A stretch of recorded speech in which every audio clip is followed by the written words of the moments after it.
Permusyawaratan Ulama. Saya, Bapak Presiden, salah satu pendukung Bapak. 2 periode saya berkomitmen untuk mendukung Bapak. Kesempatan ini saya gunakan untuk berharap kepada Bapak Presiden Joko Widodo untuk menyelesaikan kasus Rohingya ini oleh pemerintah pusat secepatnya. Ini yang harapan saya. Saya tidak pernah bertemu dengan Bapak, saya tidak pernah bersalaman dengan Bapak, tapi saya 2 periode berjibaku dan berdarah-darah mendukung Bapak Presiden Joko Widodo.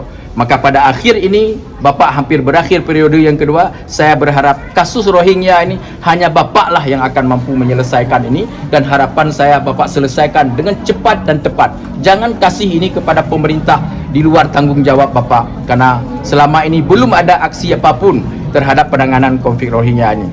Maka inilah yang harapan saya dari lubuk hati yang dalam. Saya sangat berharap kepada Bapak Presiden untuk dituntaskan kasus Rohingya yang ada di Aceh ini. Demikian, Assalamualaikum warahmatullahi wabarakatuh.